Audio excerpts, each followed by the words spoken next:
Let's welcome Who's That Meta Deck? Good day, Tamers. Welcome back to another episode with me, Get Swiftly. And this is the green episode of Who's That Meta Deck for BT6. Now this is going to be the new green control deck. It did see some fringe play, I think as a tier 2 deck in Japan.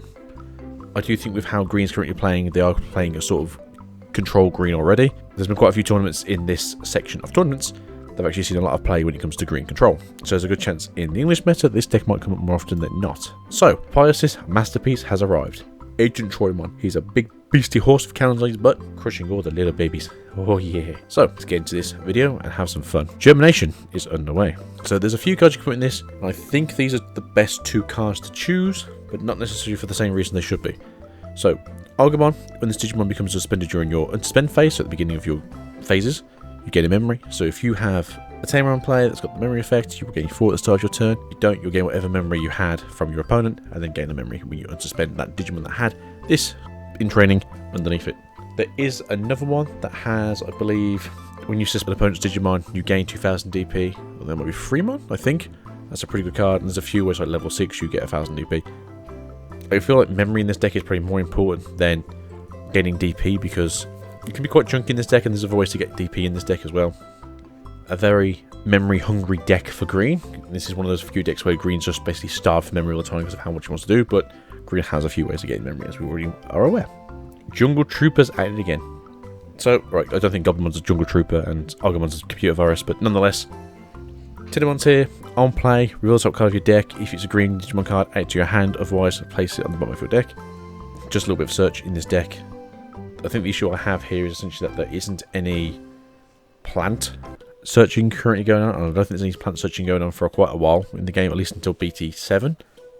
So we might get something in BT8 that might help with this deck, but this deck does have a few issues trying to find other cards. Agumon's just a 2 cost to play. Same with Gobblemon, just cheap cost if you need to play something to the field. And then Bakumon here is, if your opponent has 2 or more suspended Digimon, gain more memory. You'll see what's going on later on. But these are the guys that we're going to use for this. Obviously, if you're one of those people who can, maybe you want to use the jamming Palmon, and leave a Palmon that lets you bring back a Palmon if it's deleted. There are also a few different things, but these are the cheaper, sort of more consistent cards that you'll probably find in a green deck currently, especially for this Troymon deck. What strange things can we find in these ancient ruins? So, Germination, blocker, just a 1 cost, super cheap, get it up there. Vegemon again, 1 cost, super cheap, get it up there. It's also 6k DP, so it's not the worst in the world. It does kind of avoid a few triggers that happen within certain decks, so it's like 5k or less. It's also a 4 cost on play, which means it doesn't get the trigger of like 3 cost or below get deleted, so it does kind of miss it. It does avoid that as well. And it's also, if you have to hard play, it's not too bad. And then we've got Arbmon. And the only reason Arbmon is here is because the AncientTroymon has an effect when it gets deleted, where it lets you play a hybrid from your hand for level 4 or less, and level 4 Arbmon is in brackets the best, because you don't really want to play the Dramon because its effect only triggers if it's on top of the Tamer, I believe. So Arbmon is probably the better one. In all face, you don't really have to use it for its trigger effects, so you can also just put in here, like say, a Weedmon, as we will have some Digiburst in this deck further down the line. Maybe we should have listened to the villagers. So yeah, we've walked into this giant ash jungle, and there's an Agumon that's just whipping its tails around. We've got a Blossomon who's just trying to bite us. We've got a Tropiamon who's just also trying to bite us and eat us. And the reason I picked these and not say like a Mega Cabateramon or a Lilamon or a Lilymon if you want to have the Digivolve effect.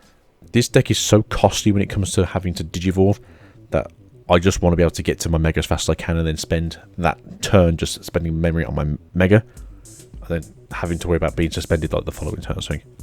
So, who doesn't know, Agumon is just Digivolve free, which is suspend a Digimon in play, and then you get to Digivolve for free. Blossomon has the exact same effect. Suspend something, use Digisorption, one is free, so it's free to Digivolve. Agumon has a very nice effect though, that when attacking you may play a level 3 Digimon card from your hand, suspended, without paying its memory cost. So, it does trigger on play effects, so in this case it would be triggering the Tentomon if we had a Tentomon in hand, to get the search of the draw, which is pretty cool. And then the troopiest here is that when attacking, suspend one of your opponent's Digimon with 5000 DP less. So essentially you're looking for the cheap cost blockers, you're going to suspend one of those, maybe make it easier maybe to hit in. That is your inherited effect for this Digimon. Or does the wooden horse have cannons? That's a good question. So this is kind of our lineup. I'm not really massively too sure how we play this out. The reason what the Hercules Cabateramon here is because Troymon's just suspends a hell of a lot of things. So opponent's turn. When an opponent's Digimon attacks, suspend up to 2 of their Digimon without blocker. So essentially, it can cost you 3 of your Digimon just to attack once. So you better hope it's a good swing. And if you've got the ability to have AncientTroymon on the field, as well as Hercules Kabuterimon on the field, then essentially you've just got yourselves some free piercing targets, as well as any other issues you can have. On deletion, you may play 1 green, level 4 or lower Digimon card with hybrid in its form from your hand, without paying its memory cost. This will get better in BT7, as you have access to the Betamons. But for now, I do think Arbamon is probably the best choice to have as Petalmon. Even though it's a 7k beat stick, it doesn't get its piercing effect, which is kind of why you'd want to have it as the 7k beat stick. And the Refleges here is essentially just in case we do need to sort of avoid things like Hexablaumon, just so you can get a bit higher. Maybe you want to do some Digibursts so you can get yourself some extra DP. If you, let's just say for instance you have Hercules Kabuterimon, we've also got AncientTroymon. You've done your Hercules Kabuterimon stuff. You've done your attacks for the turn.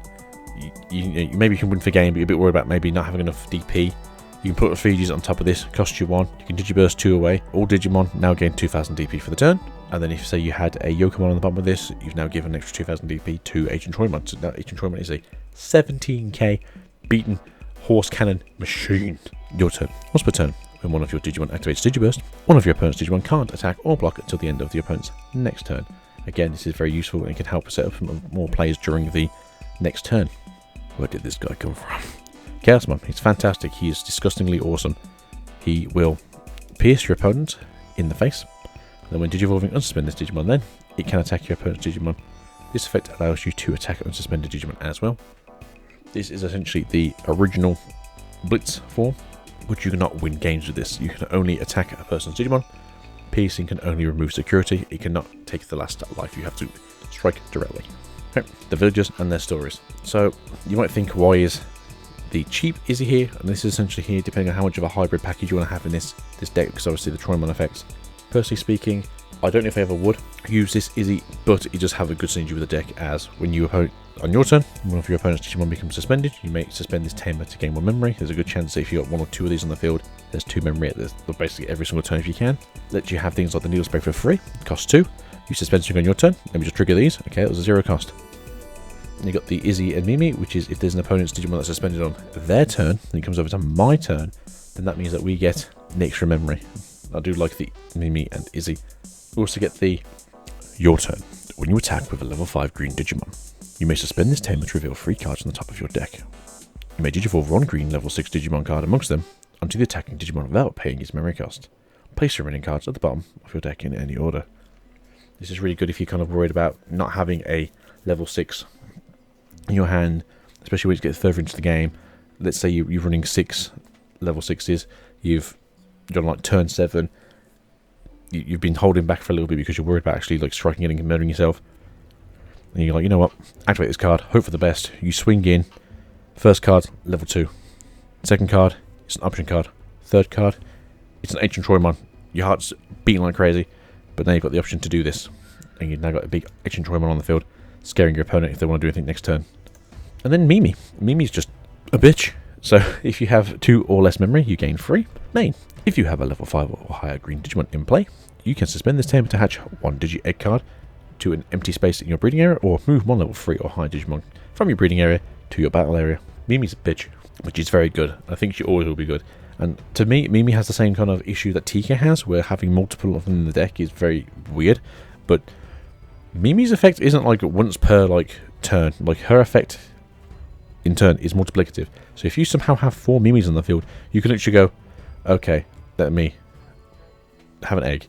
Place level 3. Next one. Right, let me bring that one out. Third one. Alright, let me hatch an egg. Alright, third one. Let me play another level 3. Okay. Out. Mimi can really create very weird boards very quickly for no apparent reason other than the fact that Mimi can make these weird boards. Same with TK. TK can just like use your security as an extra hand and just go through things and make things very difficult for you for basically just playing the game. But that's Mimi. And we love her.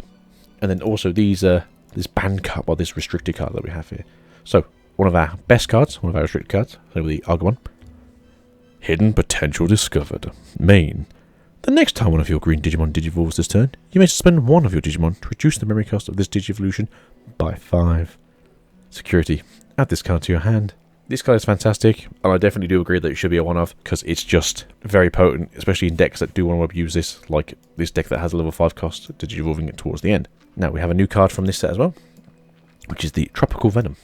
Main, one of your opponent's Digimon gains on deletion, lose 2 memory, until the end of their next turn. Well, we have piercing in this deck. We have ways of suspending in this deck. We have ways that you can suspend yourself in this deck. We have ways that you just aren't doing anything other than giving me free memory for a turn. So, I don't know if you're going to play 2 of this. I don't know if you want to play 4 of this. This is essentially the green version of Blinding Ray, and by that I mean you're gaining 2 memory for an action that you're probably already going to be doing during your turn, just because of how the green decks kind of want to run now, where it's like, I want to pierce through you, I want to delete you in some way, I want to stop you from doing things, I want you to crash into me. But that is how green be doing. And then we have Needle Spray. You can use Flower Cannon if you prefer. I think Needle Spray is just as good, if not better, depending on the situation. For instance, if Needle Spray is hit on the security, activate this card, main effect, and then add this card to your hand. Spend one of your opponent's Digimon. If you have this card hit in security, and say they've only got like 2 Digimon out, so the first one hits you, and then you suspend the second one, they've got 2 suspended Digimon, you've got Tropical Venom, you activate the card next turn, you then swing in to hit them, even if you've only got, let's say, a 6k beat stick, and they've got like 2 rookies that are like 4k and 3k. You smash into them, they're dead, or one of them's dead anyway. You just gain 2 extra memory for not doing anything. You've also got the Needle Spray in your hand again for next turn.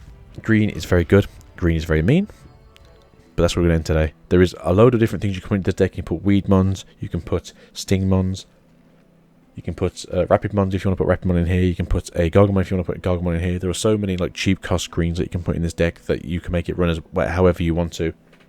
This is just my thoughts on basically how to make a more of a control deck if we could. But I definitely don't really know how people want to go about this. And this is sort of where I'm going to go with this now. So, any comments, let me know. If you're new here, like, comment, subscribe if you can. Definitely enjoy having the interactions with you guys. You've been fantastic recently, and we absolutely love hearing from you guys. Even when it's all negative, but still, bring it on. So this is the green control deck for BT6. Hopefully you've enjoyed watching what I've been putting together, and we'll just see how this does in the meta. Next, we're looking at the black deck and seeing how that goes around tomorrow. So, you guys have a good night, and I'll see you guys next time. Peace out. Goodbye.